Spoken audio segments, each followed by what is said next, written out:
God bless you guys.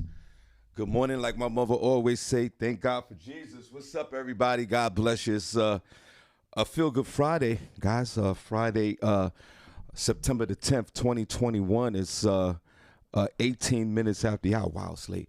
Welcome to the Shawn Harvey Morning Show, featuring the Wake Up Team. That's CJ Barbi Cologne, where you get your morning started right, guys. Only place on earth where you get your morning started right. You know, that chat room is open. Please join us this morning. We're gonna have a great show. We got a lot to talk about, or if you or chat about, or if you like to call in, guys. The number is 570-982-6950. I would love to talk to you guys if you don't mind. Y'all just call in so we could chop it up on a Feel Good Friday. Also, you can see the show, hear it on iHeartRadio, radio.com, ShawnHarveyMorningShow.com, distributed by Comedy World Net Radio, guys. Also, Comedy Cloud. Special shout out to those guys over there. Big shout out to you, Crystal Rooney. Thank you so much for helping us. Also, special shout out to our affiliates on a Feel Good Friday, WFLX, the Flex, Rochester, New York, man. God bless you guys.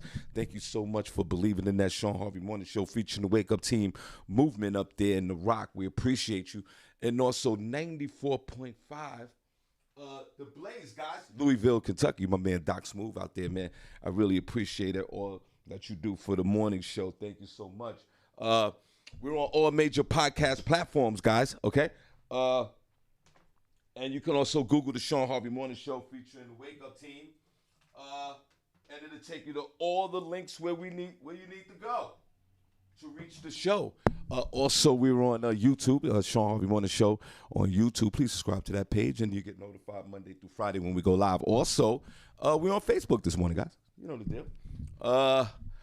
Like our business page, the Shawn Harvey Morning Show featuring Wake Up Team business page. Once you like it, you get notified Monday through Friday when we go live after 7 a.m. And also join our group. You know the deal with the group. But we have some of our beloved members in the group, always posting very interesting videos or stories, a lot of funny content, a lot of smart content as well. So I think that it'll be a good move for you if you're on social media to join. Invite yourself to the Shawn Harvey Morning Show featuring the Wake Up Team group page. And this morning, God bless, only place on earth where you get your morning started right. Only place on earth where you get this morning love. I say it each and every day. I am truly blessed to be here because I am grateful that you're listening to the show, because you can listen to all other shows, all over podcasts, all over FM dials, but you park here in the morning on the Feel Good Friday, and I truly appreciate it. Now, listen, we also have front page news, guys. With Senny J, S to the E-double-N-Y, can't deny, you know. We bring you the news locally, nationally, globally, and also how I like it in the hood. So stay tuned for that. We give that at the top of the hour, so don't go nowhere. Front page news, Senny J. Also, guys, we have the morning buzz, okay? And you know the deal with the morning buzz. It's one thing that we can guarantee on this show each and every morning is that your head will be buzzing, guys, before 9 a.m. So you already know that. That's why you're here. Now, we also have Harvey's House of Sports, and I'm definitely going to talk about sports. We give our perspective on sports other than the scores. Last night, you know, the NFL jumped off last night with the Tampa Bay Buccaneers and the most hated team on earth. We'll talk about that in the morning. Them Cowboys. If you're a Cowboy fan out there, call in 570-982-6950. I can't stand you. But we'll talk about that as well. So now here, guys, if you don't know, we're broadcasting out of Bethlehem, Pennsylvania. That's in northeastern Pennsylvania. Okay, it's about 90 miles away from New York City. This is the Lehigh Valley area of Pennsylvania. This is where black folks and Latinos and some white folks moved to this location because the housing in the New York City area is too expensive. So they come out here. If most people know this is people, I'm talking to people who don't know. They come out here to the Lehigh Valley or to the Poconos, and then they purchase a house, right? And they live in this beautiful community out here, and then they commute back and forth every day to New York City or New Jersey. That's what this is called a commuter town, even though they have there's a local history to this town. But it's also a community town for the folks that migrated. So that's where we're at. We're in Bethlehem, Pennsylvania. It's in the Lehigh Valley. That consists of Allentown, which is a few miles west of me, and Easton, Pennsylvania, which is a few miles east of me. And we right smack dab in the middle in Bethlehem. So I say all that to say the weather today, when I walked out the house this morning, guys, it was a nice, that nice morning breeze. I can't see the chat room yet, guys. So if you're in the chat room, put a number 1 in the chat room because I can't see it right now. If you got, but that nice morning breeze when you leave the house and you step outside, you leave your apartment building or you leave your house or wherever you're coming from, wherever you leave it, and you come, and that nice little breeze hit you. Yeah, that's what I felt this morning, and I know why I felt it this morning, because it's sunny outside. Again, the temperature right now in the Lehigh Valley, I'm gonna just stay here with that, is 59 degrees and sunny. And it also feels like it's 58 degrees. And you all know how I feel about how the weather feels like. Because it's 59 degrees, but it's saying it feels like it's 58 degrees. So I don't understand that. What is it? Is it 59 or is it 58? But the high goes up to 74 degrees. Here in the Lehigh Valley, and I'm assuming. But please put in the chat. Matter of fact, I want you guys to help me with the weather. You put in the wherever you're located at today. Put in the chat room until I can see it. What the weather is in your community now. On a Feel Good Friday, I do feel good, but there's a lot of mixed emotions going on with me right now. Hey guys, it's your boy Shawn Harvey. How y'all doing, man? Welcome. Y'all know me. I'm here. I'm grinding in these streets every day. Full-time comedian. You know that. Hold on. There's something going on. I have mixed emotions today, and I'll tell you why. The first thing, I felt good this morning, like I said, and I woke up, and I feel good right now. I'm making my own coffee, if you guys didn't know. I haven't, I purchased the Dunkin' Donuts coffee. We talked about this already, and I spent $3 a day times 365 days a year, basically, and it came up to whatever $1,000. And now I haven't purchased the Dunkin' Donuts coffee since August the 30th. So I'm doing pretty good. I think we're like day 15, and I'm at home. I'm at home making my coffee before I come here to the studio, right? So I'm having challenges making coffee, okay? Because I'm so used to the people making the coffee for me that the coffee that I'm making right now is not as good as I'm getting there, with the cream and the sugar and all the things that I put into the coffee. But unfortunately, this morning, when I woke up, I was running late, and I made the coffee, and I forgot to put the sugar in the coffee. Wow. Who does that? So I'm drinking the coffee. It has cream in it, but a little bit of cream in the coffee, and it has no sugar in it. And I think that's a good thing anyway. You should watch your sugar intake anyway. But man, I swear this coffee's tasting a little bitter. So August 30th, I haven't purchased. I got the Dunkin' Donut app. I have money on the app. I even have I even got awarded a free coffee, but I'm still not. Even with the free coffee on the app, I'm still not going to Dunkin' Donuts. So August 30th, $3. Today is the 10th. Okay, 10 days. That's 20, right? So 20 times 3, right? What's that? 6. So I might have saved myself up to $60 already. Let me give myself. Hold on. Let me give myself a round of applause for that. Now, and I'm going to drink the coffee too, so I'm good with that. So that's part of my emotion. Now, here's the second part of emotion. I want you guys to take this ride with me. Welcome to the show, guys. We really appreciate you each and every day when you guys tune in. I'm trying to get to the chat room in a minute. Hold on. I'm going to get there. Today's September the 10th, and, we always talk about, what we need to do in our lives today, and what we've done in the past and the future. We all have goals, and we all want to be loving people, and we talk about this all the time. But now it's coming because tomorrow's 9/11, guys. And not only that, it's the 20th year of the attacks on the World Trade Center in New York City, and the attack against this whole world, and also in this country of that we live in. And I'm gonna tell you this, guys. My memory sometimes fails me. There's a lot of things that I can't remember. And there's some names that I forget, and there's a task that I'm supposed to do, and I forget to do it because I didn't write it down. But there's one thing I've forgotten relationships. I forgot a bunch of relationships because of my memory. But there's one thing that I would never forget, and that's the morning of September the 10th, 2021. I'd like you guys to call in to share your stories because, it helps us get through the day. 20 years ago, let's start with that. For me, obviously, I'm 56. I was 36 years old 20 years ago, right? Simple math. And the funny thing, I want to tell my 9/11 story, my 9/11 story.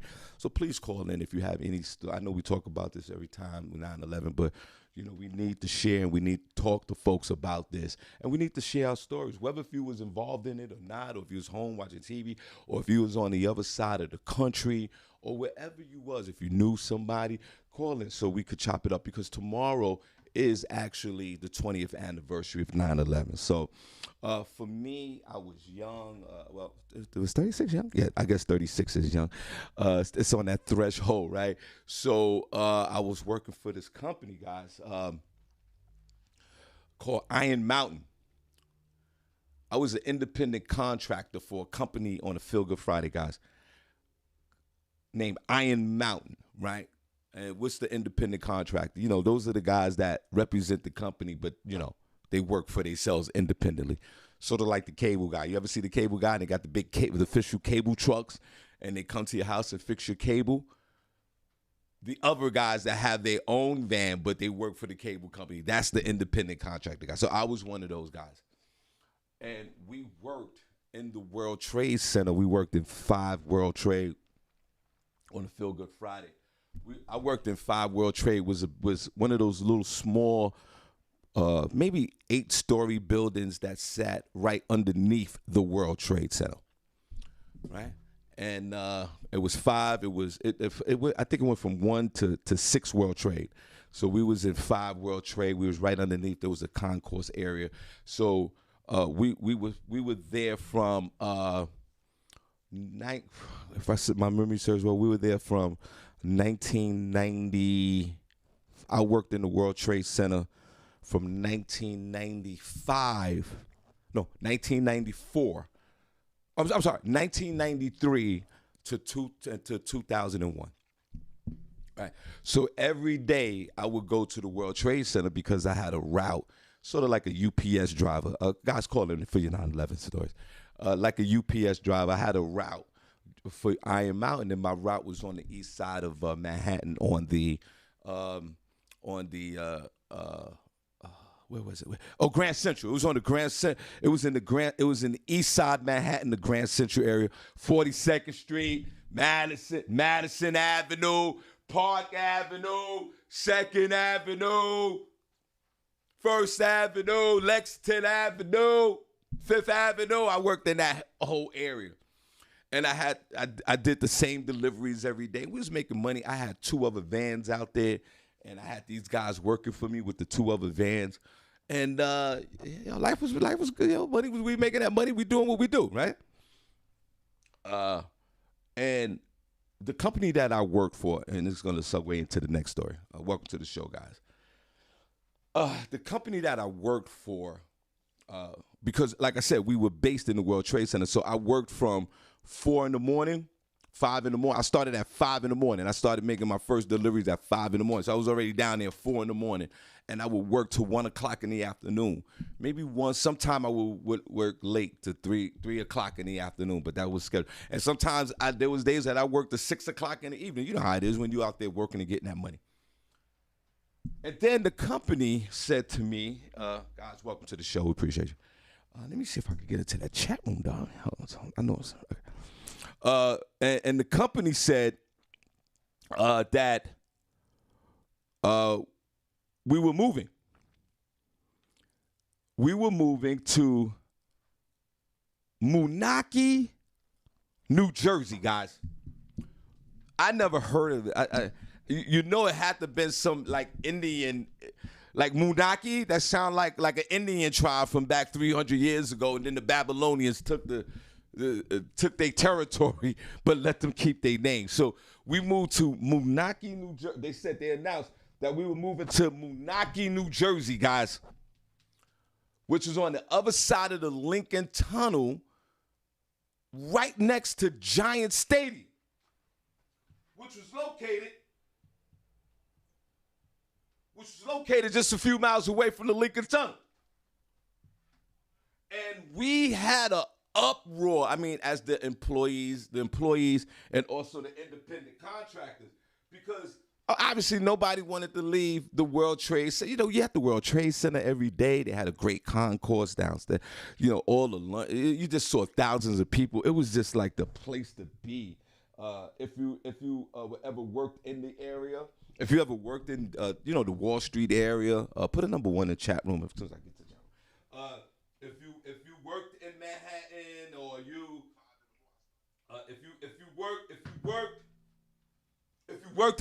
you worked in that area, if you even worked in Midtown, if you're from New York or not, even if you visit, you know that if you went down to the Wall Street area, it was just it was historic, of course. You know, it was Wall Street. Thousands of people working down there.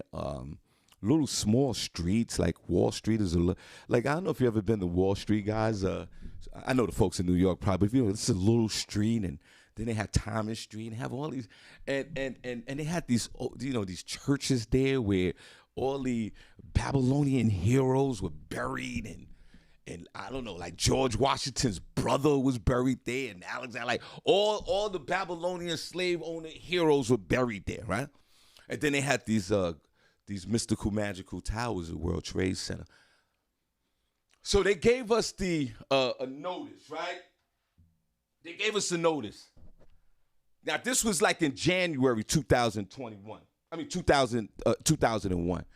They gave us a notice. They said, yo, we moving to Moonachie, New Jersey. We getting out of here. We can't pay this rent. We're done. We're done. And like I said, we had an uproar. So guess what, guys? We worked down there, was getting that money. And matter of fact, I'm going to tell you this right now. There was one of the drivers who had a route. Now, let me tell you how much money we was getting down there. I had to leave the World Trade Center to go to 42nd Street, Grand Central area to get the money, to make my money, which is only a few miles north, but there's a lot of traffic. It's New York City. My man Sal had a route, guys. You ain't gonna believe this. He had a full route, making a couple of $1,000s a week. And guess where his route was, guys? His route was in the World Trade Center.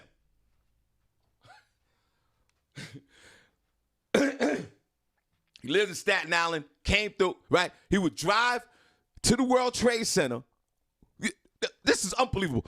He would drive to the World Trade Center, park his car down in park his van in 5 World Trade. That's where we were. It's a loading area. 5 World Trade, and his route was in number 1 and number 2 World Trade, which meant he never drove his van. He worked in the building.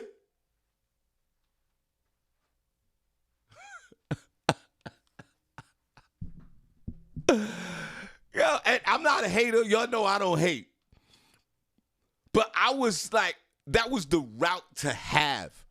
He had a full route from 6 in the morning to like 2 to 3 o'clock in the afternoon.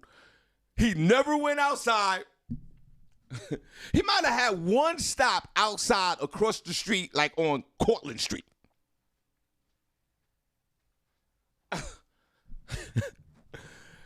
and so imagine for years you doing a route in a building, right, where technically you're supposed to drive your van. You're supposed to drive a van. The van is parked in the loading dock of the building. Only thing you got to do is all day you going back and forth up and down 1 and 2 World Trade. Wow. So when he got the news that we were leaving and going to Moonachie, New Jersey, he was very upset. This coffee's nasty as hell.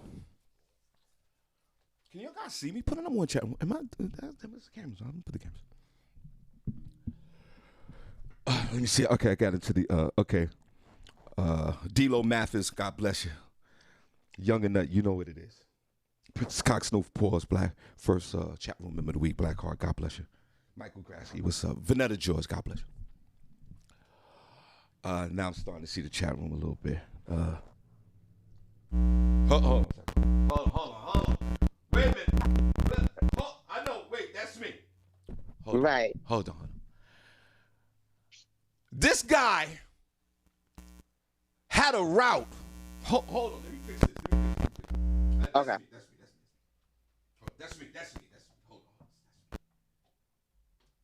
on. The ADHD's kicking in, guys. Hold on. I know it's not professional, but that's me. Oh, wait, I know what I'm doing. Hold on, Vanetta. Hold on. Okay. Hold on. That's me. Hold on. Give me a second. I know what I'm doing. I'm making a mess here. Okay, hold on. Now I'm free. Now I'm freed from the wires.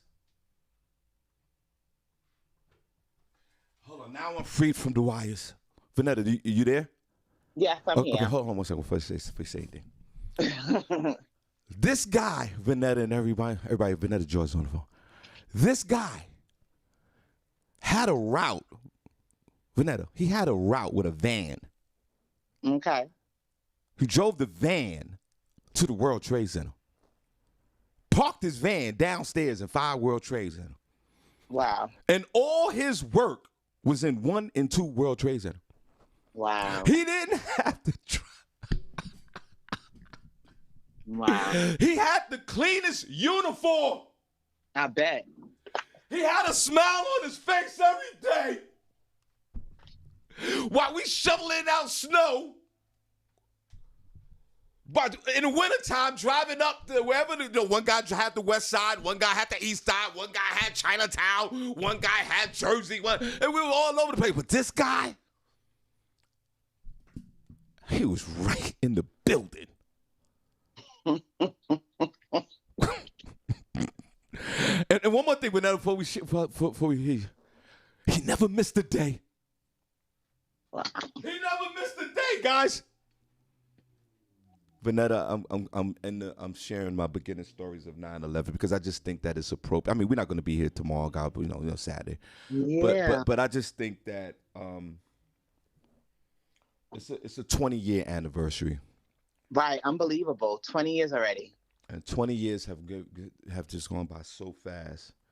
And we just, we it's a Feel Good Friday. We dedicate to the listeners, but we also want to, hear folks share their experience about this 20-year anniversary of 9/11. My condolences. What's your thoughts, Vanetta? Tell us your story. Well, first, good morning. Good morning, everybody in the chat room. First of all, chat room. Go ahead. Right. First of all, Shawn, we can't see you at all. We can only see like a piece of your arm sometimes. Like move. So for the last 40 wait a minute. Whoa. So y'all want to see your boy? Yeah. Oh. We can't. Okay. Hold on. All right. Boom. There you go. I forgot about that. Go ahead. All right. Continue. Okay. I can't. But yeah, and that's why I really called it. But I guess my story, if I had to share one, as far as September 11th, yeah, I was 27 years old. I had just gotten married 3 weeks prior.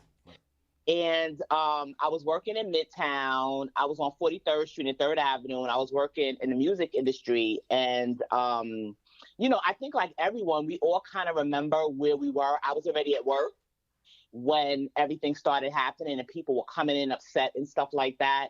And it's just, I think that it really is, to think about it 20 years later, we can remember the events of that day like it was yesterday. It's crazy. We can remember the events like it was yesterday. I remember it looking like Armageddon outside. When you came downstairs, you didn't see any cars in the street, and all you saw was people just walking uptown. Right. It was really unreal, and of course, I was a young mother, we couldn't really use our cell phones because cell phone service was going haywire. And I remember the last call I made was to my sister who worked at the United Nations. She still does. And I was just telling her to get out the building because they used to always have bomb threats at the United Nations. And I just remember telling her like to get out the building. And I was trying to meet up with her somewhere, but then we lost connection and we just started walking uptown, and it was just a crazy day. It was just unbelievable. Now, you are absolutely right. God bless you. Not only can we remember the day, we almost can remember the minute by minute where we were at that particular day. You guys call in with your 9/11 stories. Now Vanessa, we moved to New Jersey, right? Mm-hmm. Now, and when we moved to New Jersey, guys, that was our last day at the World Trade Center. We were in 5 World Trade. Vanetta was July the 31st. July the 31st was our last day in the World Trade Center, and we was bitching. Right. But we making too much money. What you gonna do? We can't. You gotta do what you gotta do. And September the 11th, the whole building is gone.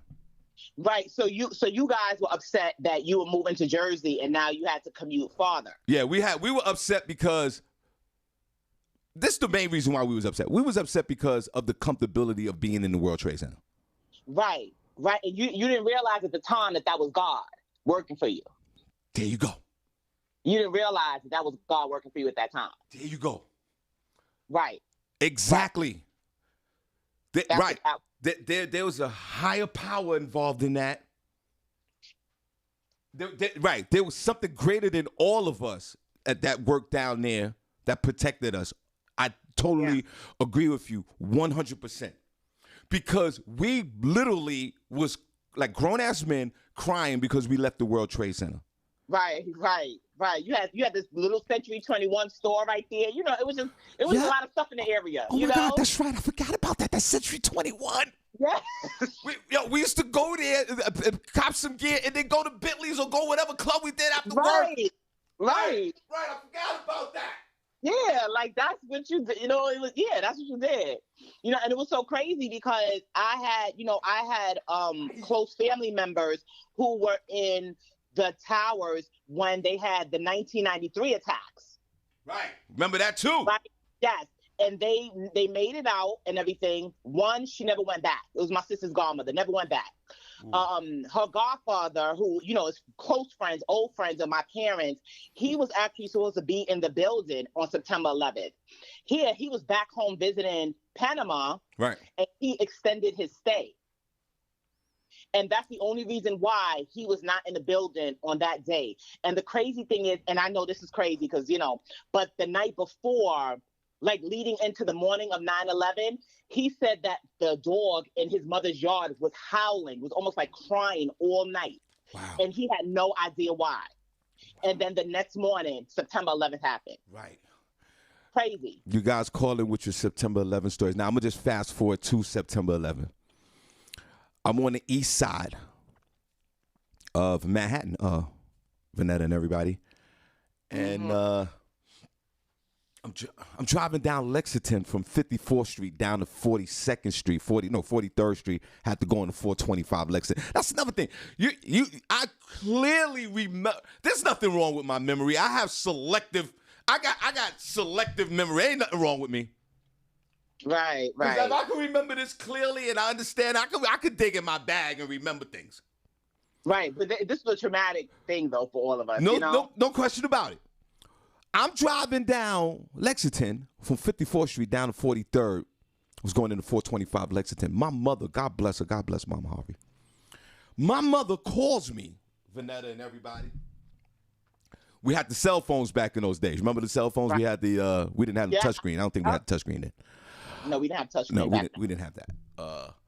And she calls me and she goes, Shawn, a plane just hit the World Trade Center. Right. Right? And I'm on the phone. I'm in traffic. I'm hustling. I'm running late. It's a sunny day. It's a beautiful day. Y'all know that.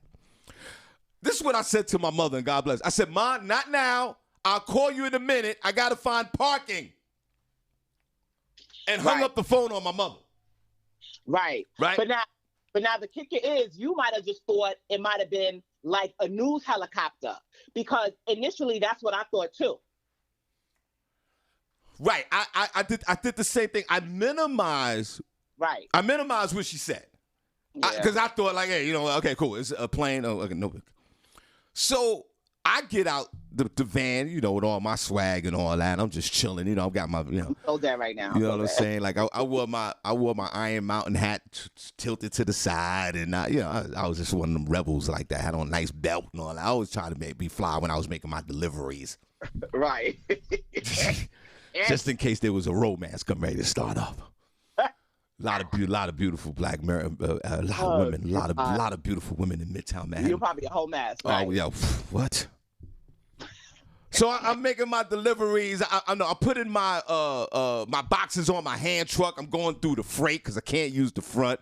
I go upstairs to the computer room. The company was called CIBC. It was a Canadian bank. And I walk into the computer. You guys know those computer rooms they have in office buildings? They have a ramp and they have all these servers and there's yes, yeah. You guys know what I'm talking about out there? And I go up the ramp and I have my my 3 boxes, and then I got to pick up the other 2, of course. Pick up, drop off. And Vanetta, I see everyone gathered around the television. Mm-hmm. I see everybody around the TV. I'm walking in there like, what up, yo? I'm doing all that. Right, all loud and crazy. Oh, yeah, right. That's just me, right? So the one guy looks up, turn behind, looks at me, and go, yo, a plane just hit the World Trade Center. And I go, yo, my mother just said that. Right.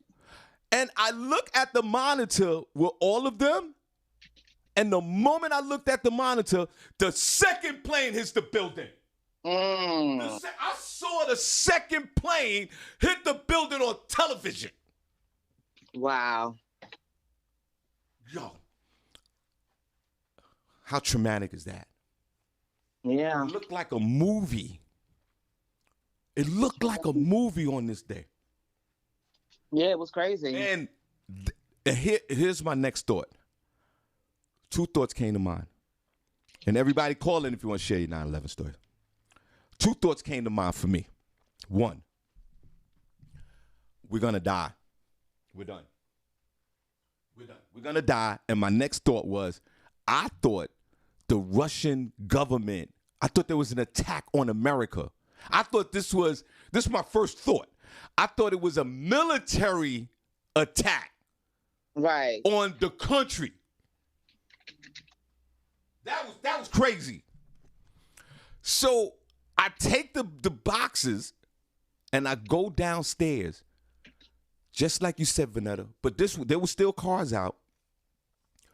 People were either stunned at that moment, or there were people crying in the street. Yes.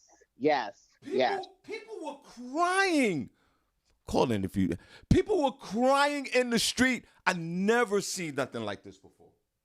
Because to be honest, I don't think any of us knew what was going to happen next. You get what I'm saying? They had shut down the trains. There was some buses that were still going, but the buses were so packed. I mean, people was like hanging off the back. It was literally, it looked like Armageddon.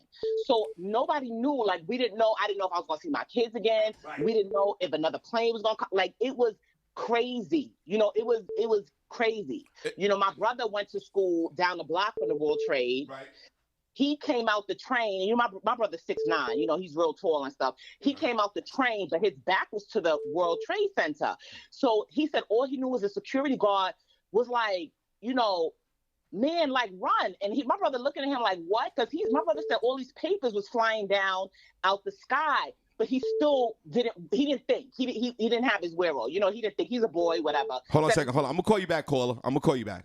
Go ahead. And he said, and my brother was like, all these papers was flying out the sky, but he looked up and he didn't even pay attention to what was going on. And the security guard was like, man, you got to run, man, run like that. Right. So my brother turned around and looked up and just saw the whole plane out the building.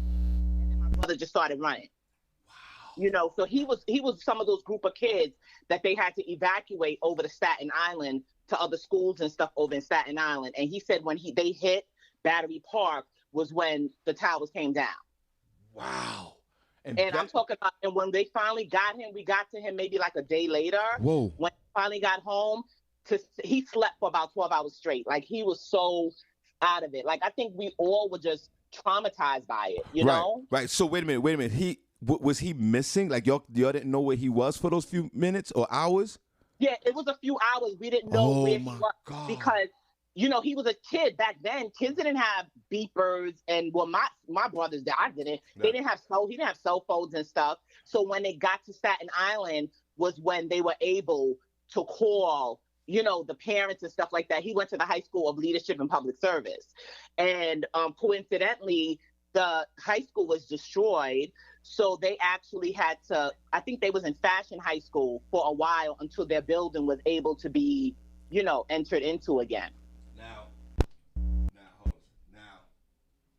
Wow, what a story. Because imagine, Vanetta, God bless you and your family. Because imagine, of course, we already know what it is. Like, folks, even probably to this day, folks are still waiting for their loved ones to come back home. Yes. Which is, I mean, and we just keeping it real right now. But you and your family was blessed to be one of the few families and folks that got their loved ones back. But right. I know in that window time for those few hours, it must have been horrific for your family. Right. I mean, because people didn't know where people were. Exactly. So now I see people crying in the street. Now, remember, I got the van, right? I drive the van down down Lexington, make that right turn on 39th Street, which I did every morning for years. I parked the van on Madison. Now, everyone, the scene that you described with people crying and walking and all, now all that's going on. Yeah, it was just flocks of people, just thousands just walking the streets. Right. Now I'm on 39th I'm on Madison and 39th Street, parked on Madison. The World Trade Center is a few miles down the road south at the end of the borough of Manhattan, right? Right. Maybe I would say maybe no more than 3 miles, 4 miles, maybe 5 miles the max. I don't even think it's that long.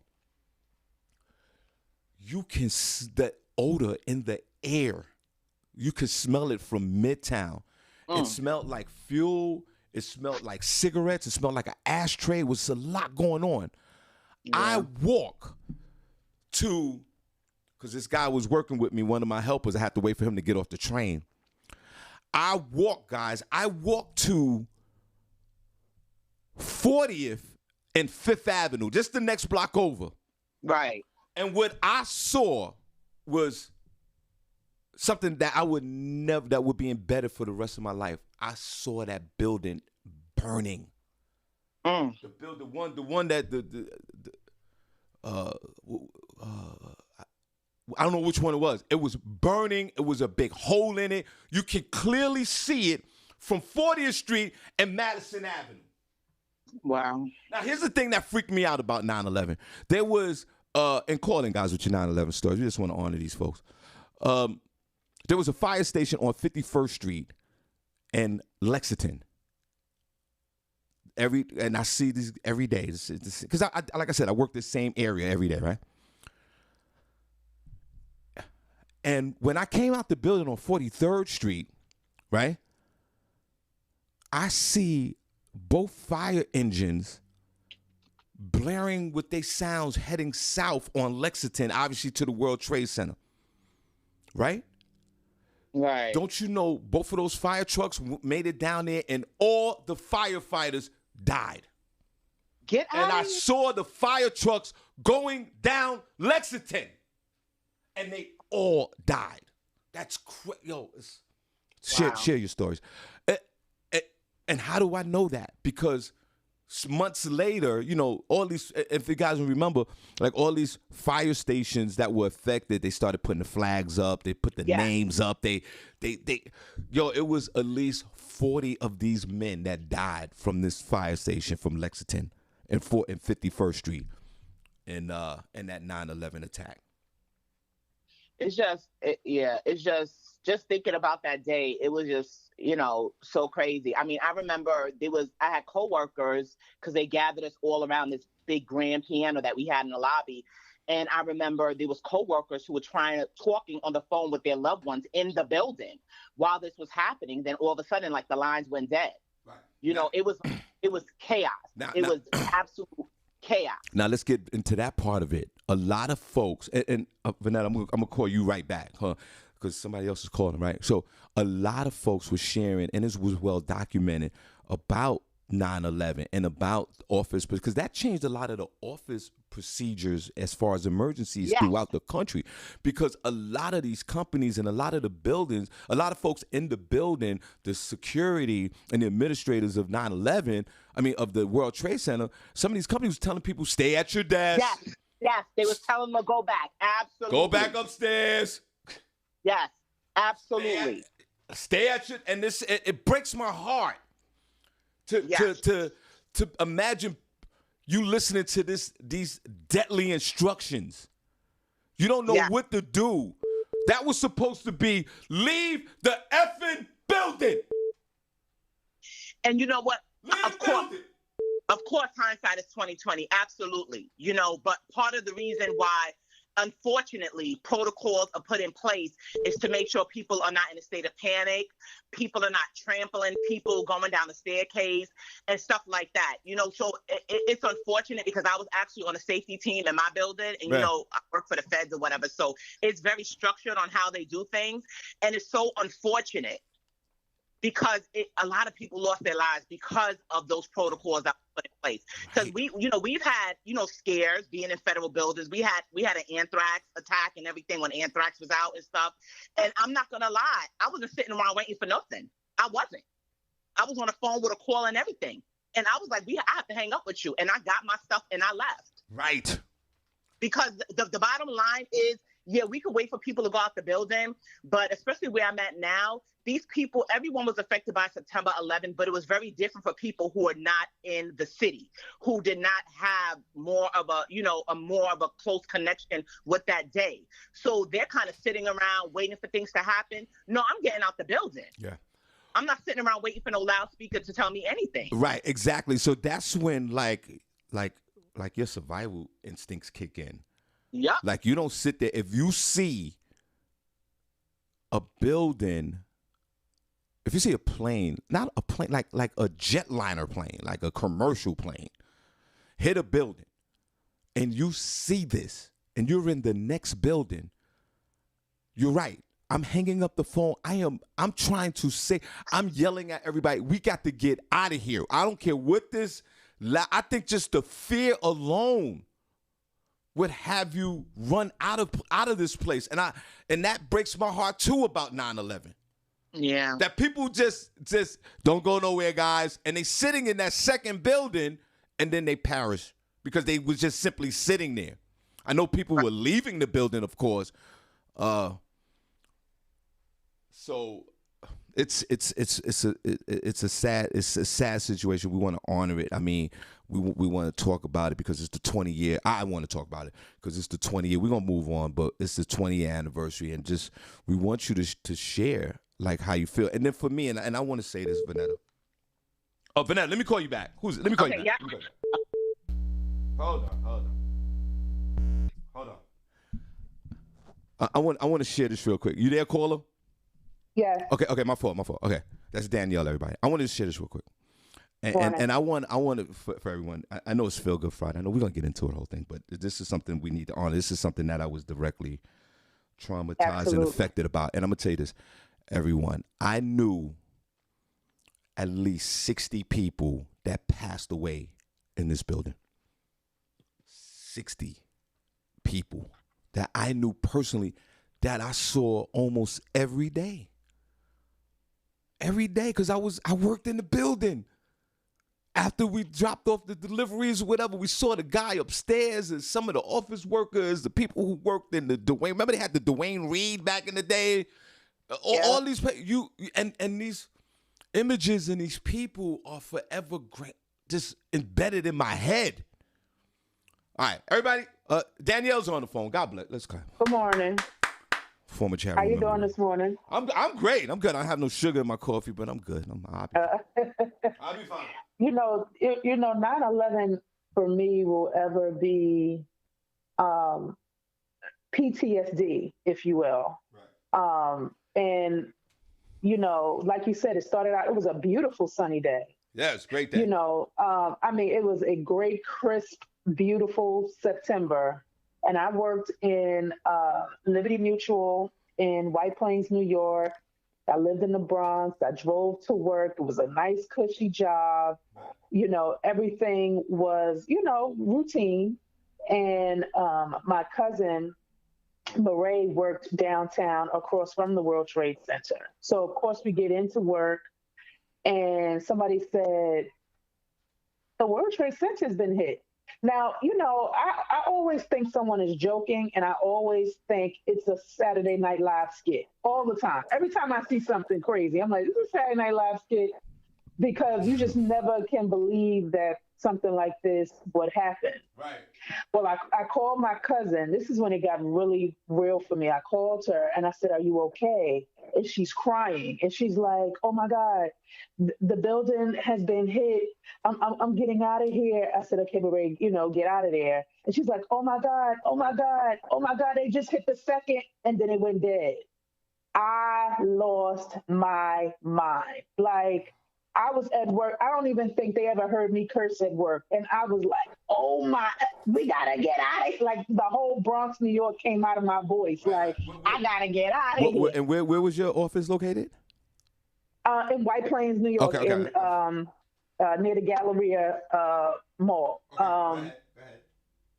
And so it was like, this is real. And so that's when, like, all of the phones were going dead down there because of, obviously, you know, all the technology and the telecommunication down there. Yeah. Before my boss could even say, everyone leave, he must have said everyone, but I didn't hear the leave. I was out. I grabbed my friend Tawana, who we're still friends to this day from our old neighborhood. She worked with me at that job, and we drove. I went to my house. I got my cat. Right. And I went to my cousin's house, and we waited for her for hours. And the only phones that worked were Nextels. That was the only phones that worked. Right. The ones that chirped, those were the only phones that worked. Everybody else's phone was trash. Right. Everybody's. Literally, Nextel held it down the whole time. We get to her house. Everybody's in a panic. We're waiting for her. She did not walk in that door until after 12 midnight, covered head to toe in white soot. Wow. I mean, it looked like a ghost, and we cried because we just didn't know. Her son's father at the time, rest his soul, she made one phone call, and I don't know to who, but it relayed to him that she was like maybe near 150 45th Street Bridge, and he was like, said, walk, start walking, I'm gonna meet you. And he walked and met her. And it was a very traumatizing experience. And when we went back to work, first of all, that night, sleeping, you could not sleep. You were so worried that it was going to happen in your neighborhood. Or, like you said, you thought it was an attack. Like, I thought something was going to go on. It was so quiet in the streets. It was like you were waiting for something else to happen. So we, get to work the next day. Everybody is traumatized. One thing I loved about Liberty Mutual was that they definitely cared about their employees, and they sent in like a licensed therapist to talk to us about what happened. Right. And I think everyone needed that because everyone literally was terrified. And like Vanetta was talking about, working with the government, we have experienced things that go on, anthrax, threats, and even I think even an earthquake at one time. Let me tell you something. I never wait around. I never wait around. My bag is always closed and I'm out. And I remember we had an issue where the alarms went off in my building. I rolled out so fast and was across the street from the building. And so I called my manager and he's like, where you at? I said, I'm across the street. I'm not waiting around. I said, I don't know if you know the magnitude of 9/11, but I know the magnitude of 9/11. And I will never wait around for someone to tell me to leave the building. I'm going. I'm going. And I'll deal with the repercussions later. If it means you got to write me up because I left. But I always let him know that I left. I didn't want him to look for me or, it'd be in a panic. But I was like, I left. I will never wait around. One of the guys that used to work at my job at Liberty Mutual, he was an attorney, Spanish guy. He got another job and it was at the World Trade Center. Right. Let me tell you something. His wife thought he died. Right. She saw what happened. She thought her husband was dead. They had 5 children. Right. Thought he was dead. What he did was he grabbed his secretary and ran out of that building. Now, they were on high floors. Right. So it took them a little minute to get down, but he got out of that building. She thought her husband was dead because she was like, what people say, stay in your seat, wait for the next bell to ring, everyone proceed downstairs. He took his secretary and left, and only because he did that, he saved him and his secretary's life. It will always be a traumatizing experience on New York City, on the Pentagon. Yeah. It'll always be. Now, it's one thing. See, self-preservation is everything. I mean, again, it's the same story with Vanetta. I can imagine seeing your loved one, not knowing what happened to this person that worked in this area for hours. When that phone went dead. I mean, I can't imagine how you. I was like, are they hitting everybody? I was like, were they hitting everybody's building? Now, was it her building? Did because she was across the street, did she get affected by it? It was just. Now for me, I did the same thing. I did it, Danielle. I did the same thing. I call. Remember, I see the building burning. I go back to the van. Here come my guy, the worker that was helping me with my deliveries at the time because I had too many deliveries, so I had someone working with me every day. He finally gets to the van, and he's like, he was a young kid back then, smoked a lot of weed. He's kind of oblivious to a lot of things, just wanted to play basketball, get money. He was like, yo, what's going on, man? What's going on? Everybody crying? Like, he was doing that. I was like, yo, we got to get out of here. Yeah. Don't you hate that? You be like, come get you something. Yo, they out here bugging, yo. Like, he was one of those guys. And I called the dispatch, right? I don't know how I got through. I called the dispatch at my job. This guy said, now I'm on 40th and Madison Avenue. This guy says, yo, listen, hold tight, stay where you are right now, and I'll get back to you. I turned my van on, put it in drive, and headed straight to the Bronx, New York. Right. Whatever he was talking about, I wasn't doing. Right. I didn't even give a damn about the repercussions. I didn't even get, because you know what I thought was this. If I'm gonna die, let me make it back to the Bronx. Right. I don't want to die down here. I don't want to die. That's what I was thinking. I don't want to die down here. I want to die. Right. Right. Everybody was thinking that. I was like, I'm out.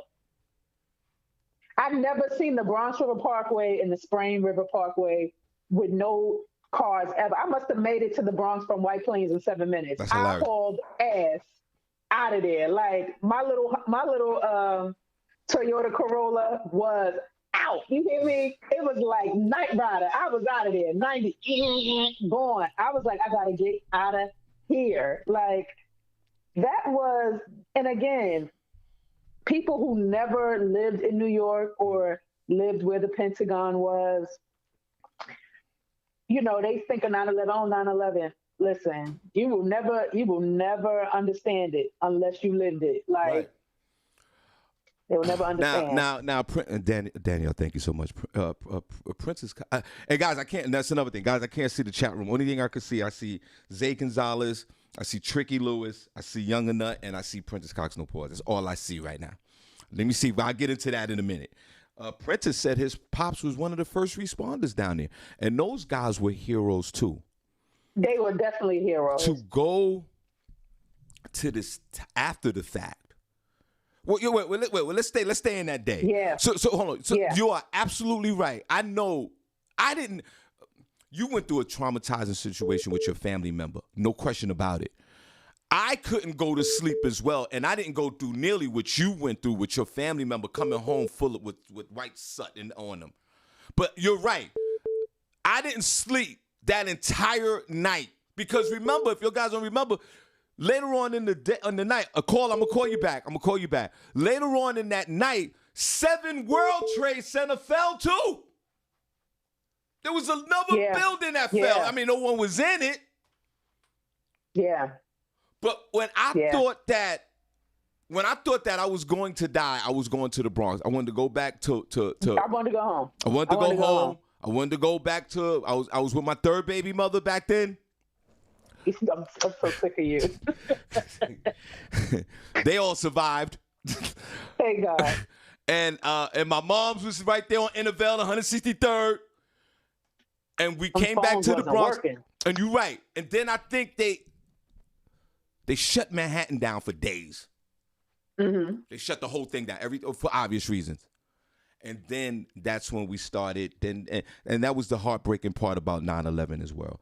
And my question to you guys too: Have you guys ever been to the memorial of 9/11 since it's opened up? But that was the heartbreaking part with the Danielle as well, as when they started with the pictures of the people that was missing. Yeah, that was heartbreaking. When they started that, oh my God, man, that went on. And you know what? Also, aside from that part of 9/11, you have the people that were on the plane, and I just, even now when I get on the plane, I look at everybody like, try it, like you will not. Like I will, because it was, a lot of those conversations on the phone with the people that were on the plane were, I'm not going to make it. There's terrorists on the plane, and I don't even think, for the most part, the terrorists had guns. I think they said they wound up having knives, and some of the knives weren't even like real knives. Like, right. I think in this day and age, like, we're going to beat the brakes off of someone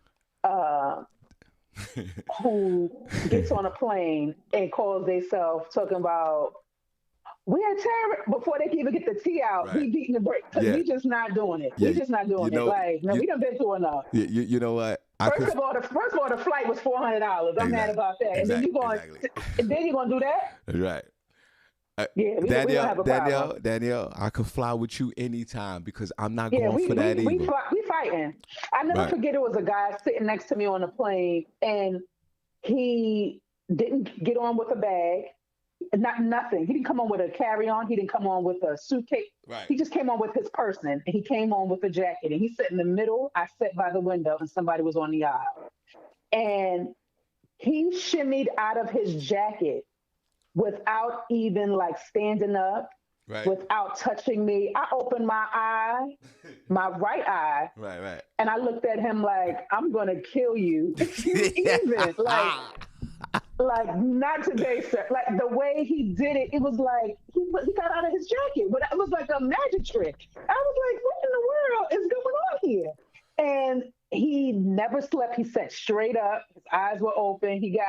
I said, oh yeah, he's gonna be I'm gonna choke him out before he can even get the gun, get the knife out, get the bomb out. But I think that also made people very aware too, like on planes. Like I don't think nobody is going for that anymore. Hence, hence that's why it hasn't happened since 9/11. I think people are like, we ain't going out like that. Right. I think it happened, like once or twice, like someone attempted and they beat the man up. Like they beat him up so bad. That's right. Remember the guy that had the bomb in the shoe? Remember the guy had the bomb in the shoe? Yeah, I remember clearly. They beat him out them shoes. They beat him out them shoes. And I was like, that's what you get, because you got beat up too. Right. Yeah. You can't get on a commercial airliner right now, sit in the back of the plane and then start running to the front yelling something, because your ass, by the time you get to the middle of that plane, your ass going to be catching a beating with mask or not. You're catching you get up, no, you do all that, no, all that, you getting your ass whooped. Right to the throat. Right there, you're done. We're going to kill you on that plane.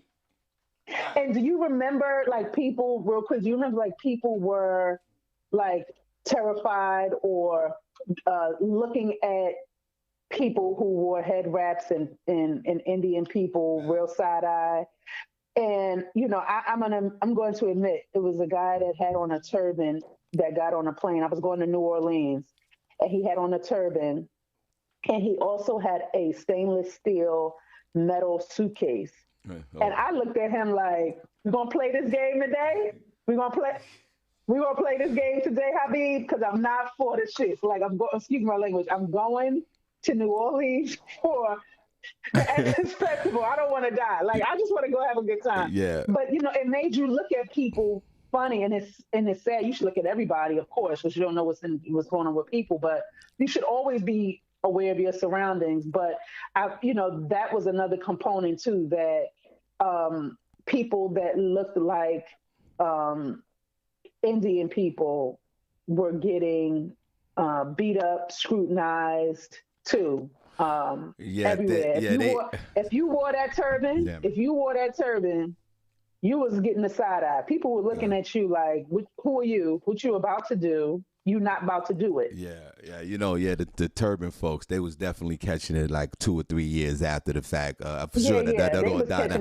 But that first year, they couldn't get into the country. Yeah. They couldn't fly out. They couldn't fly in. Yeah, they definitely were catching it too. Absolutely.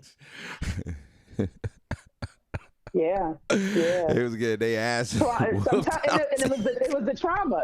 People were traumatized, and I mean, not to say rightfully so, but I mean, what do you expect when that was who was on the plane wilding out? Now we looking at y'all crazy, like.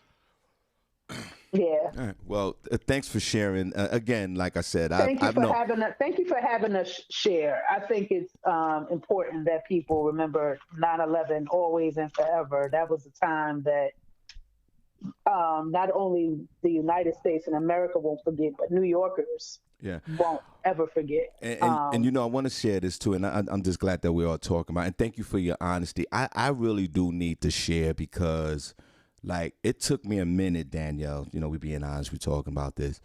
It took me a minute. Like I said, I knew almost 60 people. 60 people. That's a lot of people. 60, almost 60. And it took a minute for that to. I was traumatized for that for a while. I really was. It really affected my life, knowing 60 people that just died just like that in one instant. So I just needed. And you were a delivery person, so you were in contact with those people all the time. Right. So I just need to just share that, because I held on to that, and I say that respectfully. I held on to that for a minute, and it did affect me, and it did. I did feel a certain way, and it was some form of depression for me. to know that all these folks I believe had it. passed away. All right. God bless you. Thank you. You have a good weekend. God bless. God bless. God bless. We're gonna get into some news in a minute. We're gonna get into the show. We just wanna I just wanna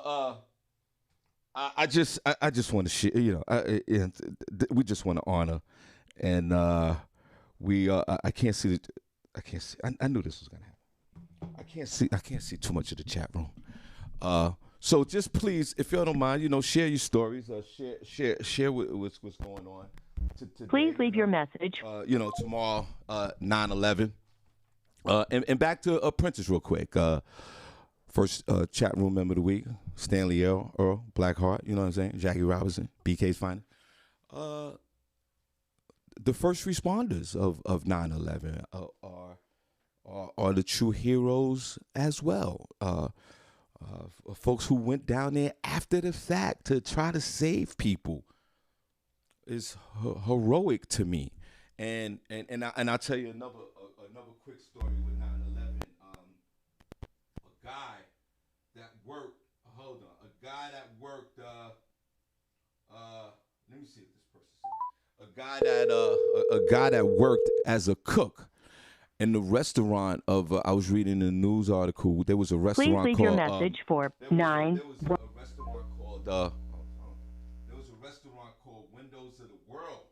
I'm gonna get to the news there. There was a restaurant called Windows of the World, and this guy. It was on the top floor. The restaurant was on the top floor of one of the buildings, and he was up there on the top floor, right? And every morning at a certain time, hey guys, every morning, this guy said, hold on, caller. This guy said he worked in the Windows of the World. I believe that was the name of the restaurant. Please Google it. I mean, I don't want to give any disinformation. He said that every morning at a certain time. Now he was the chef and the cook at this restaurant, Windows of the World. I think that's what it was called. He said in the news report that every morning he would go downstairs to Liberty Street. You there, caller? Yeah. Oh, hold on. He said every morning he would go down to Liberty Street, right across the street from the World Trade Center, and get a coffee and a bagel. This guy was a world-renowned chef, but every morning he went to get his coffee and bagel at this deli. And he said he went downstairs, he got his coffee in deli, looked up, and the plane hit the building. The plane hit the building because he came downstairs every day at the same time to get the coffee, to go back upstairs to the restaurant, and the plane hit the building. Unbelievable. That's only God. All right, Shawn Harvey Morning Show, Wake Up Team. Who's this? Good morning. This is Alan Suave McAllister Sr. Come on. Clap for you, brother.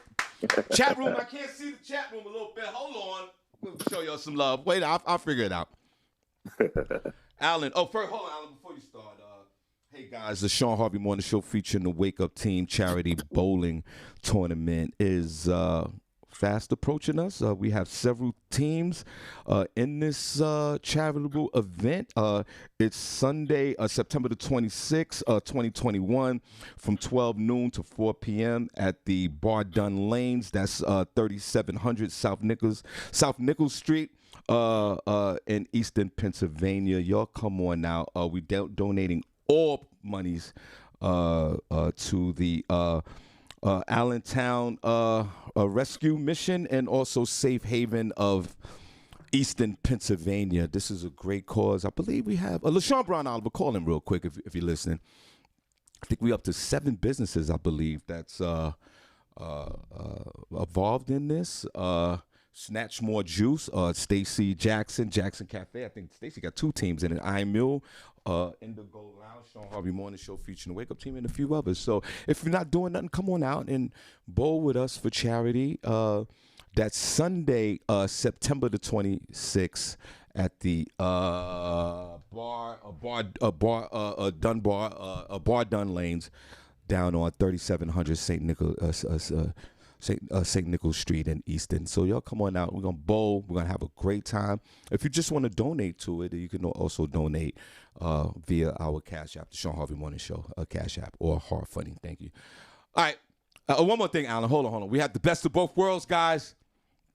Rob Stapleton and Will Trax in the building at the same time at the Iron Mule, guys. 831 South Delaware Drive, Easton, Pennsylvania. Y'all come on out. That's Sunday, October the 17th. Sunday is the new Saturday night. Doors open up at 5 p.m. Showtime 6. Rob Stapleton, Will Trax in the building at the same time. Music by DJ Hot Sauce. And if you guys are not doing nothing this Sunday, my good friend Bob Levy from the Howard Stern Show is at the Iron Mule this Sunday, September the 12th. Y'all come on out and have a good time. Alan. Yeah, boy. God bless you. God bless everyone as well. I just wanted to share a quick, like, physically and spiritually about the World Trade. Yeah, let's talk about it. And you beat me to it, but yes, I was going to mention Windows of the World. That's exactly what it was. Oh, okay. Because as a youngster, my boys talking about, like, yo, let's go to the Empire State Building. I'm like, nah, forget that. I heard about this place called Windows of the World, World Trade Center. We got to go there. First time we went up there, we loved it. We enjoyed it, especially that elevator ride. It was so fast. Your ears be popping. And the view from the World Trade Center, one of the worlds, was marvelous. Marvelous, marvelous. Now, the spiritual fact of it is, like Vanetta mentioned, they tried to bomb it before, but they actually tried to bomb it twice and nothing happened. Right. So in the Bible and Revelation, it always talks about the fall of the world financials. So to me, I said, hey, they call the World Trade Center also the World Financial Center. Right. So here I am. I'm in my 20s working for the MTA. Right. I was going to go there that Saturday before, but the girl, she canceled on me. So I was like, well, I don't want to go by myself. But I said, you know what? Next week, with or without anybody, I'm going to go myself. So I said, I'm going to go Tuesday morning after work. That never happened. I'm working on the 6 train going downtown. Right. My first inkling of something was wrong was at 51st Street and Lex going downtown. Lady and people talking about, yo, a plane hit a building. And I said to myself, not again. Because if you remember previously, either earlier that year or the year before, there was a baseball player who crashed into a building on 96th Street area. So I'm thinking it's a small, tiny little plane. I remember that. The baseball player, the 96th Street. Yeah. Okay. Go ahead. Yeah, so I'm thinking it's just a small little plane. Then by the time I get down to Brooklyn Bridge, I come around the loop.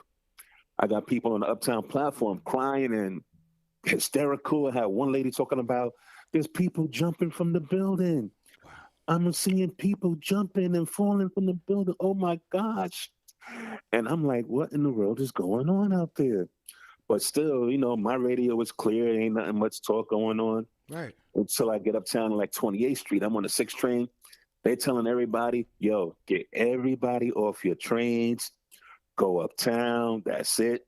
It's a wrap. Just keep in touch with your local towers and stuff. And I'm like, yo, what is really going on? So when I get to the train yard in the 6th train, I'm in the crew room watching the TV. I'm like, yo, that wasn't no little plane. Right. And just like you, I saw that second plane hit. And the way it hit, you could see it actually turn into the building. I was like, yo. Right. I'm like, okay, I'm up here in the Bronx and stuff, but man. So I'm thinking, okay, you thought Russians? I was thinking other people, but I was like, man, what is going on? Because, they showed them shows like Pearl Harbor with the Japanese and stuff, how they snuck up on us and stuff and caught us off guard. Right. Yeah, right. Because I say a lot of stuff in America, we react after stuff happens, Because even on the documentaries, they said that they were slow in sending out those fighter jets to intercept the planes because, one, they were scared to hurt, innocent people's lives. Mm-hmm. Which is why those fighter jets were slow to catch that plane in Pennsylvania before it crashed. And other stuff, you know. All right, hold on. Stop for a second before you continue with your story. I want to ask you guys a question. You bring up a good point. Yeah. Chat room, I want to ask you a question.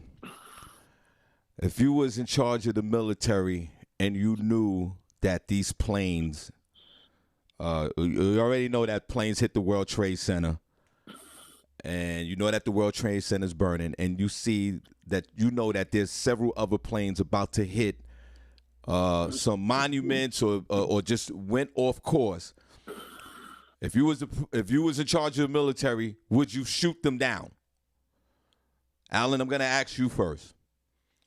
If you knew that 4 or 5 of these planes went off course somewhere that they knew that they wasn't going and they weren't responding, would you shoot the planes down?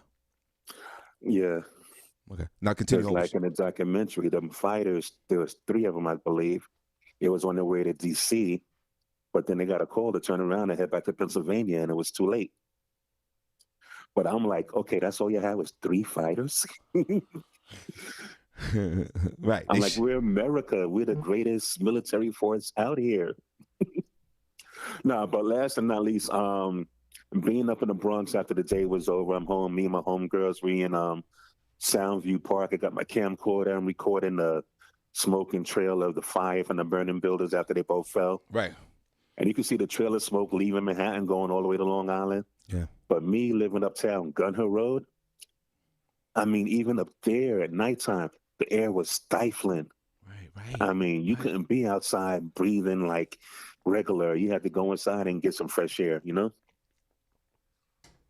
So and that's at least 16 miles away almost, or something like that, 14 miles away. Right. So what we doing?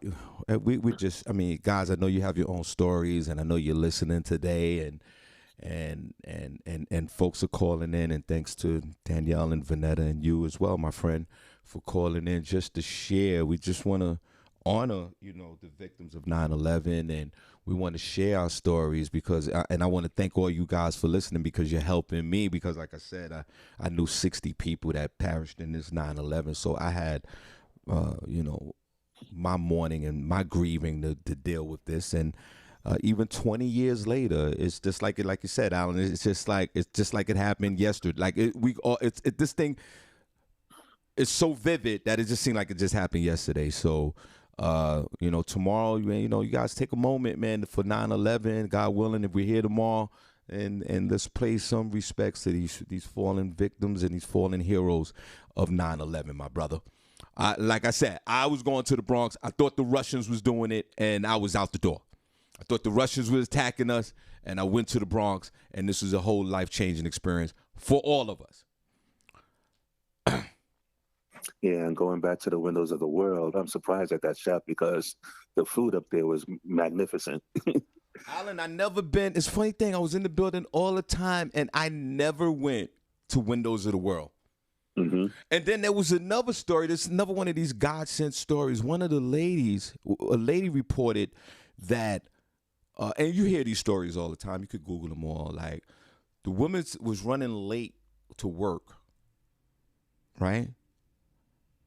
And she said she was always on time.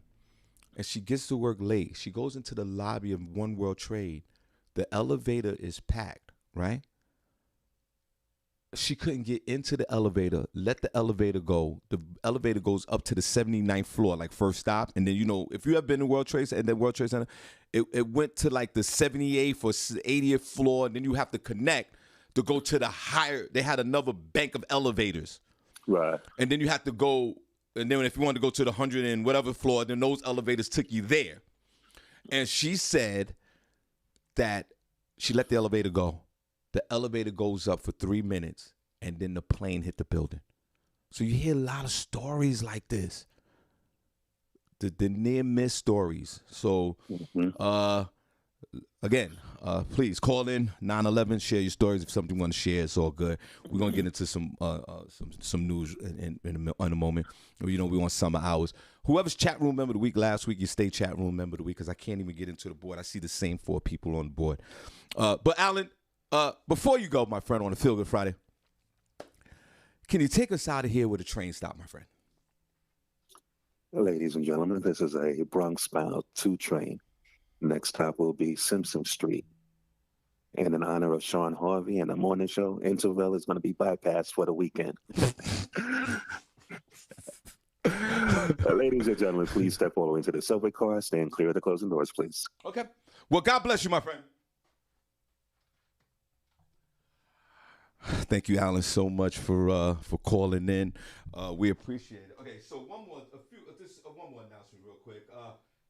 Guys, remember Antigua? That's where we going. Experience it. We taking over Antigua. That is July the 21st through July the 25th next year. Ultimate Soul Escape. Link up with your boy Shawn Harvey. The ultimate vacation. Theme nights. Theme events every night and in the daytime. Also a big comedy show, nonstop. I'll put some more videos up of Ultimate Soul Escape in Costa Rica. We had a great time. Hit me up if you're interested in the Experience Antigua. That's the takeover. That's July 21st through the 25th. 2021. We are in the building. Shawn Harvey's in the building. There's a bunch of us in the building. We would love for all of y'all.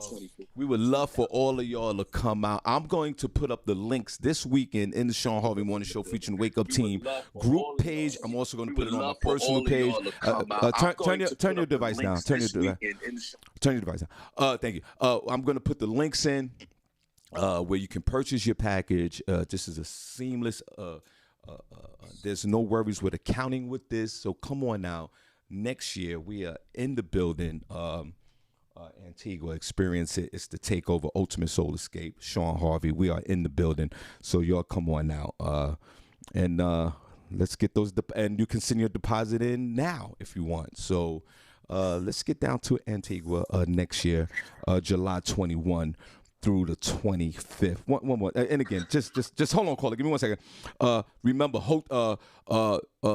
Best of Both Worlds. That's Rob Stapleton, Will Trax.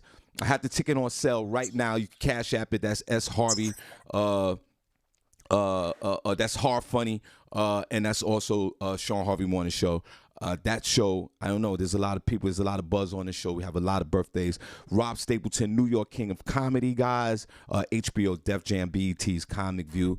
Also had a 30-minute Comedy Central special from the Bronx, New York. Rob Stapleton is in the building. And also the after party with the one and only Will Trax, Mr. Footwork himself. So y'all come on now. We're going to have a good time. That's Sunday, October the 17th at the Iron Mill, 831 South Delaware Drive, Easton, Pennsylvania. And Barbi Cologne had just texted me something right now. Okay, so the Iron Mill, they also have a Monday Night Football. Okay, so they have a Monday Night Football at the Iron Mill. There's a limited bar menu. So Monday nights, come on down to the Iron Mill for football menu. Football at the Iron Mill. That's on this Monday coming up. So y'all come on out to the Iron Mill, 831 South Delaware Drive, Easton, Pennsylvania. Enjoy some great football food there as well. Okay. Who's on the phone? God bless you. God bless you, Shawn. This is Angel. How are you? Yes. God bless. God bless. What's on your mind, How's Angel? it going? Well, you're sharing 9/11 stories, so I figured I would call and tell you at least one of mine. Okay. So at the time I was in Chicago and I was at work. And my best friend, Fran, she called me and she was like, turn on your TV. And I'm like, why? She said, turn on the TV. So I turned on my office TV and I said, well, what movie is this? Right. And she says, no, this is really happening. I said, what's happening? And I looked, and at that time, the second tower was just about to be hit. And I said, oh my God, where are you? And her office was like, right by the buildings. And she was walking across the bridge to go home. She was going across the Brooklyn Bridge walking to go home.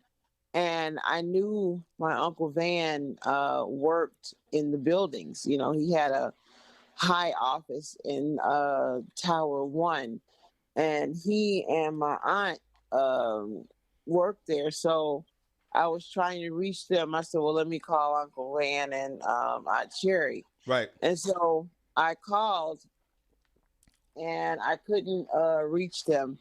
And so my Aunt Sherry called me back. I said, "Oh my God, thank God you weren't there."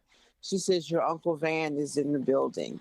Oh. And clearly the plane hit his floor.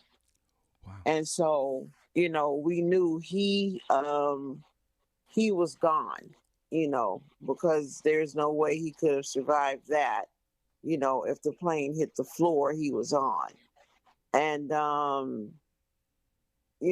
luckily she decided to stay home that day because she wasn't feeling well, because they normally go into work together.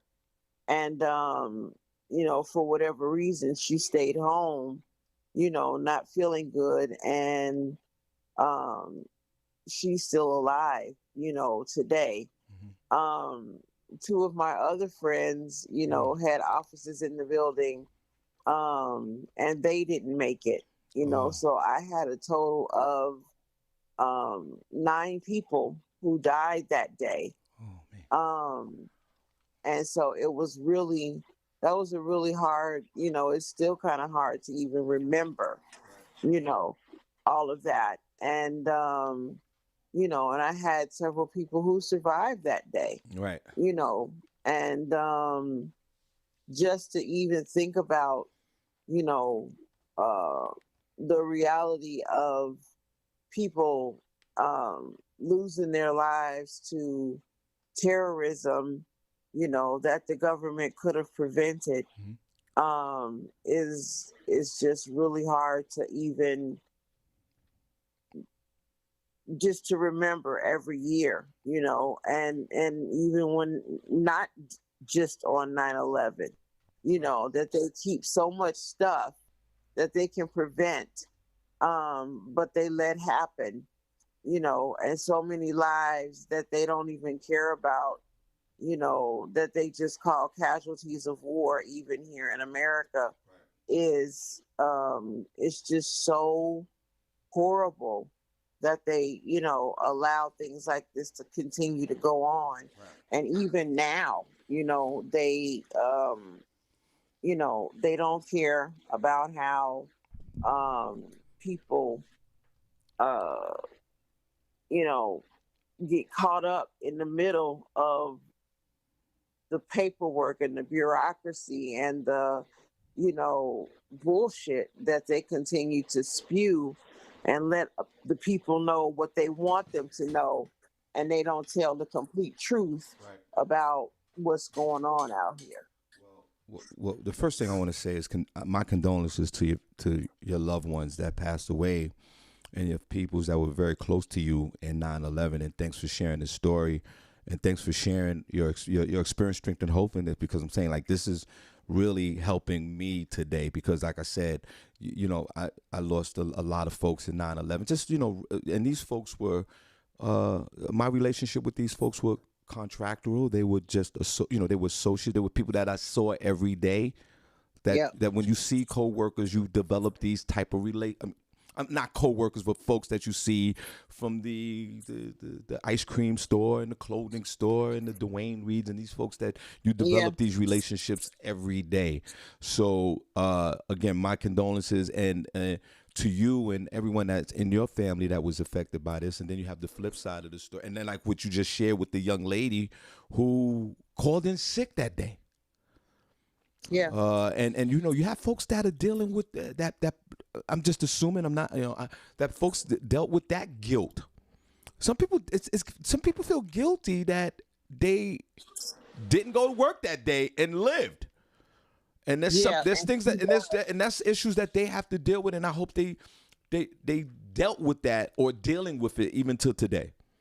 She does every day. She's like, sometimes she says, I should have went to work with Uncle Van, and I should have, went with him, and I feel bad that I didn't go to work with him and he died. And, Yeah, man. you know, I tried to get him to stay home with me because I wasn't feeling well, Yeah. you know, and all kinds of stuff, you know, that she even still says to this day, Wow. you know, and, you know, we always try to shield her and love on her so much today, you know, and usually I would even go be in New York with her Right. on this day just to, you know, give her love and support. But given what we're going through now, you know, I just had surgery yesterday, so I Okay. can't travel right now, you Right. know, so I have to stay home. But, you know, I'll be calling her today and talking to her throughout the day. And,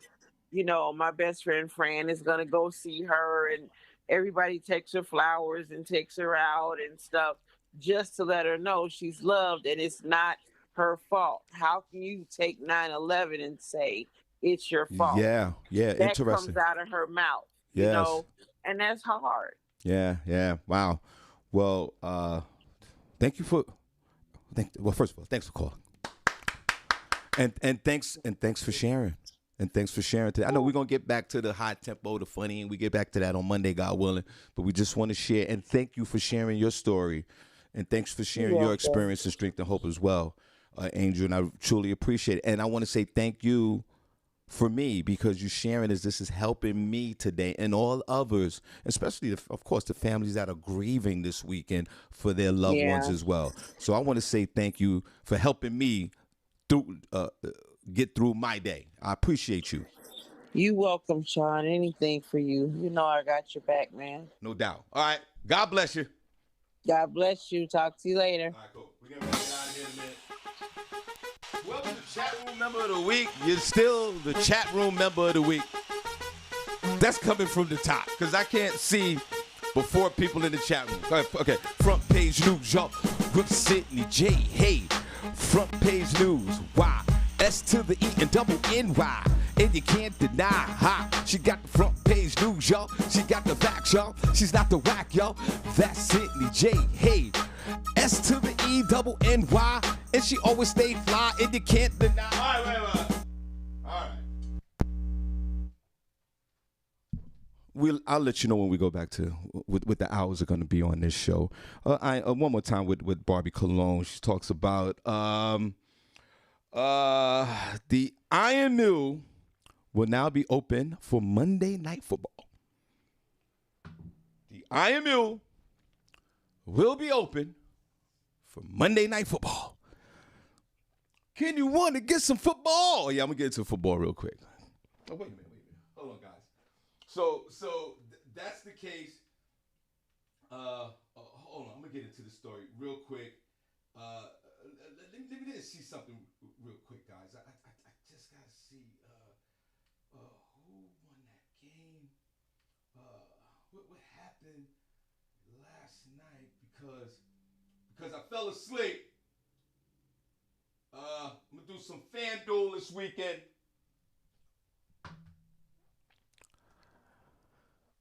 Well, what do you know before I get into this first story? Let's go quick Harvey's House of Sports real quick.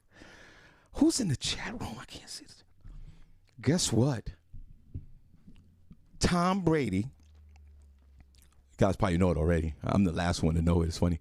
Tom Brady of the Tampa Bay Buccaneers, who are the reigning NFL world champions. Tom Brady at the age of 43 or 44 years old. He is the greatest football player that ever lived. He's in top shape. You should never have an excuse about your mental well-being and physical well-being when you see Tom Brady out there doing his thing. Okay, granted, he's a billionaire. I get it. He has the resources to be healthy, but it's still at the same time, at the age of 43, 44 years old, this man went on center stage last night for Thursday Night Football in Tampa Bay. I've been to Tampa Bay. I did a show out there. Great town. I love Tampa Bay. Beautiful. The downtown area is beautiful in Tampa Bay. Them damn Lee Scott calling. I hate the Dallas Cowboys. And guys, this is what I want y'all to do. I want y'all to go to this Facebook group page. It's called the Dallas Cowboys Haters Nation. Dallas Cowboys Haters Nation. Go to this page. Hilarious. Every time the Cowboys lose, they put up old clips and videos. And it was the return of Dax Prescott. Remember he broke that leg, and I think it was Thanksgiving. If I gotta look it up. Princess, look it up for me real quick. I think he broke his leg on Thanksgiving on national TV. I remember that. I think it was around that. I don't know when it was. And he made his return last night. And the Dallas Cowboys, the most hated. You see me, I'm getting close. The Dallas Cowboys, the most hated team, came into the realm of the Tampa Bay Buccaneers, and they got their asses whipped by the score of 31-29. You lost. If you don't know this about Shawn Harvey, I'm a New York Jet fan, but I'm a Dallas Cowboy hater. I hate you, Cowboys.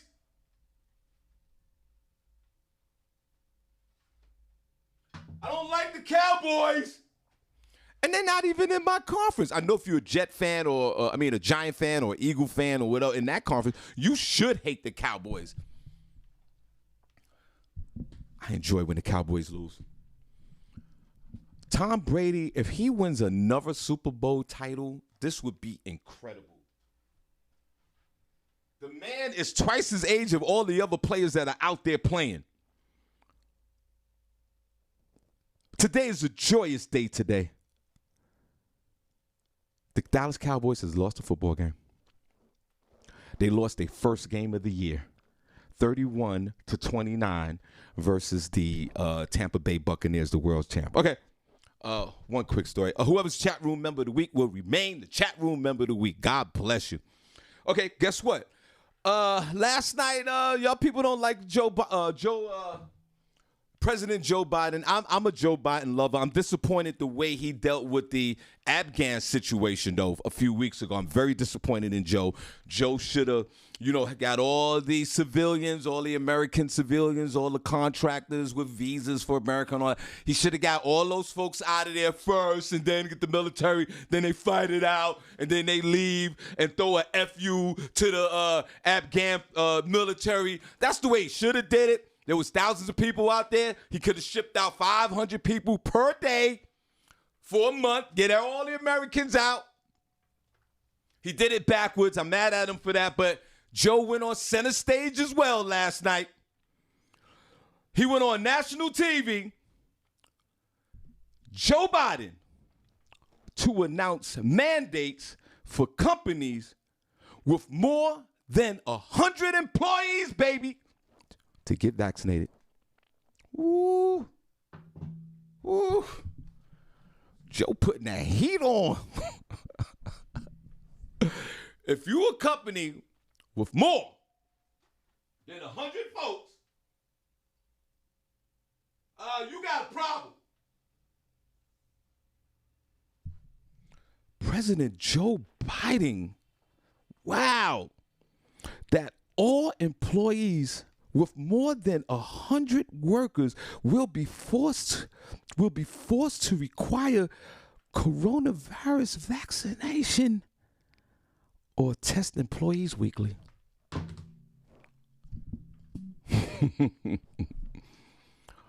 Senny says it all the time. This is the time now for you to become they use the word entrepreneur or working for yourself. Are you really an entrepreneur? This is your time to step up. Senny's right. Before we leave, get out of that job. Create your own wealth and your own income where it's not regulated by the government if you work by yourself or whatever you do. This is your moment now. This is your moment. Or now, if you have a problem with getting tested weekly, I don't see why you would have a problem with that. I think if you don't want to be vaccinated, I for sure you can work at your job but every week you need to be tested with the for corona. I think that's fair. And they're gonna stop that soon too. So Joe Biden got real gangster. If you're a company, put a number one in the chat room if you work with a company with over 100 employees.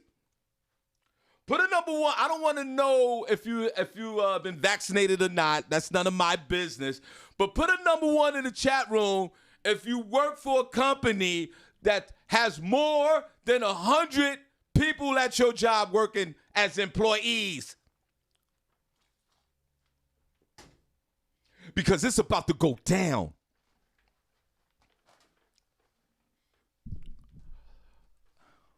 Before I get out of here on a Feel Good Friday, I feel good. And I want to thank everybody for calling in and everybody interjecting. I apologize. I really just can't see the chat room. I only can see a few folks in the chat room. And if I start looking in the chat room, I won't be able to do the show. But I want to thank all you guys for getting me through this morning, getting my morning started right by sharing and caring in a loving way your spirit, strength, and hope about about 9/11. So I want to thank you guys, and special shout out to Princess Cox No Pause, who said in the chat room, and if I missed you guys, please, I apologize for that. He said that his father was a first responder. If you know anybody that was a first responder, let us know.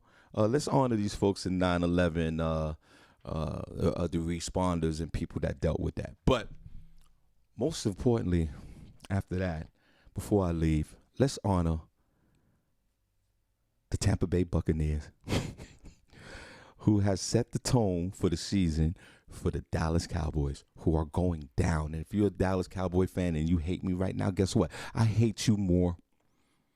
Go Jets. The Jets play this weekend, and I'm very excited about that. So when we come back, we'll talk about sports. So now, guys, check this out. The Experience, Antigua, the Takeover, Ultimate Soul Escape, Shawn Harvey as well. That's going down July the 21st through the 25th, 2021. Inbox me immediately. We are taking deposits now. So this is a well-streamed, seamless accounting situation. All your monies is accounted for, all your emails. We have flight reservations for you. So let's go. Let's plan and let's do this right, and let's have a great time next year, God willing, July 21st through the 25th, Antigua. Also, Best of Both Worlds, guys.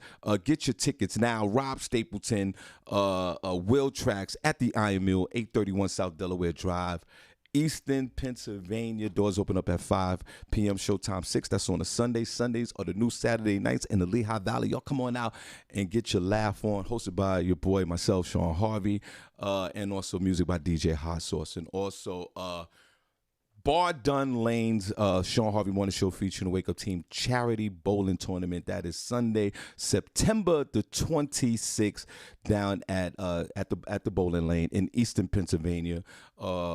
Bar Duns Lane. We're there. We have several businesses involved, and we're donating all monies to the Allentown Men's Center and the Harbor Mission down in Easton, Pennsylvania. Okay, so guys, God bless you.